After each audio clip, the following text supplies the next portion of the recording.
Welcome to King Athelstan.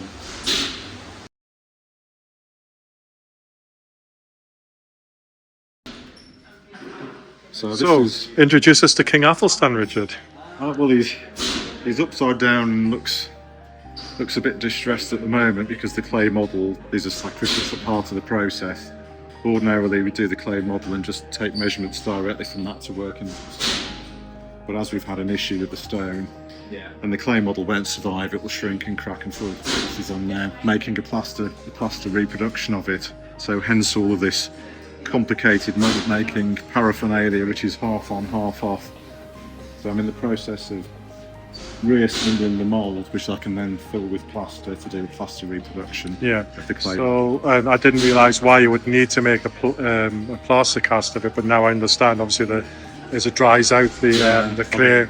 Even from having uncovered it a couple of hours ago, you can see how it's already cracking and falling to pieces. So we couldn't just rely on the clay one surviving long enough until we get some replacements. And is this the similar process that your predecessors would have used in medieval times, doing a clay maquette probably? Or we assume they'd have worked from clay models, and again that's why none of that has survived into the modern age. I mean, they certainly would have free carved a lot of the time, but if you're doing something complex like this with a bit more anatomical movement to it, it's always prudent to have a model to work from. So on the plaster cast, does that give you more scope to give finer detail to it? And the plaster cast will be an exact reproduction of the clay model, but I can also recarve if needs be. I can build areas back up, so I've still got that flexibility to slightly change my mind before actually committing to the stone. And it's got the advantage that it'll be a permanent record as well, and it will survive indefinitely as long as it doesn't get wet. So we'll have that plaster model again. So I've seen the plaster cast of Queen Victoria. That's definitely not her, but Queen Elizabeth II that you did in the museum. So do you keep all of the plaster casts generally as a record? Because that's a lot of space. It is, we don't normally make a plaster reproduction because it's quite time consuming to do it. We do normally directly work from the clay, and then the clay goes in the skip. It's just a part of the working process.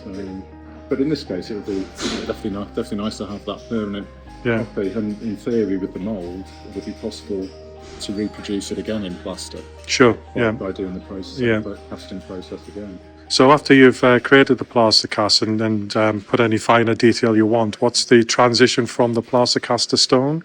It's stand them up vertically, have the stone in a corresponding position, and then just with a simple wooden T-frame with a little clip-on in-out metal needle. So I can just take a measurement off the model, transfer that frame onto the stone, push the needle into the same position, and then pick up those essential points like tips of the nose, eyebrows, extremities of the beard.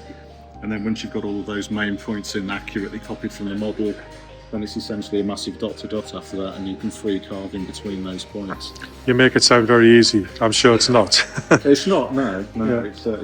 It's definitely a lot of concentration. There's no going back. If you take even 5 millimeters too much material away, then that's an irreversible mistake. It definitely is. And obviously, as a master mason here, you've been tasked with this for us, which is an amazing tribute to King Athelstan the Glorious. And when you're actually carving the stone itself, I mean, is it something that you do in one go, or do you keep coming back to it? Do you take do you start at a specific point? I'll start until it's finished. Until it's finished, just to completely get into that zone, definitely. And as you mentioned, you've made a number of these grotesques now. What would you say the time frame from you putting the first chisel into it being complete would be? The previous ones have been between 10 and 12 weeks, but there's more detail on this Athelstan one. For example, all of these are blocked in at the moment, just so I can do the casting, but all of the arms are pierced, so it will have more of a silhouette when it's on the building. You'll see bits of daylight through in various areas. So there's a lot more to consider on this carving, so I think it'll be the longest one of the set of 3 I've done so far. That's wonderful.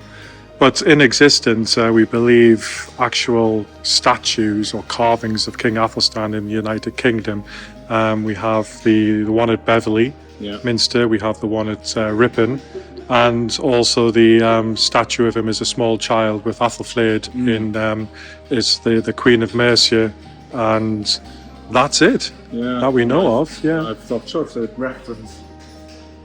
So there's a couple of photos here before you started to get dismembered. So the little detail there, that's from the statue in Ripon Cathedral. Yeah, on the cloak.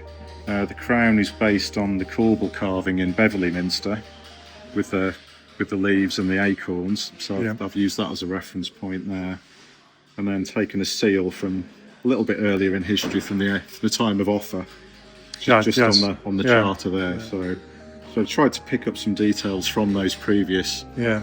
But I like that we have. You've also kept the medieval style of the shoes, for example, the leather shoes, and maybe very interesting a scroll. But maybe we'll come back to that a little bit later on, because I'm assuming that's the scroll that contains the ancient charges for all Master Masons, yourself. And do you adhere to all of them, Richard? Absolutely, yeah. Of course. Very abstemious. Yes, wonderful. No, it's wonderful that obviously your work is legendary here in your cathedral. Sorry, Minster. Although it is a cathedral, I've been mentioning that earlier on.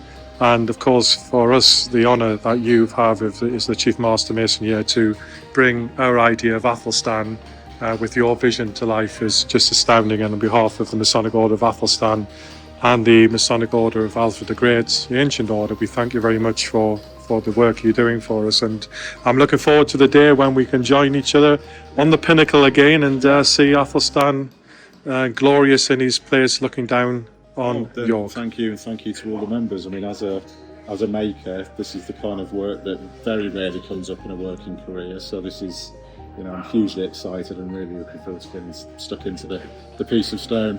Brilliant. Well, thanks again, Richard. Thanks for the tour of the pinnacle on the South Choir roof, and this will not be revealed until the 21st of June, so we're making this video in the middle of May, so I'm hoping the plaster cast will be in prime, pristine condition to show our members. Absolutely. Thank you very much. Thank you.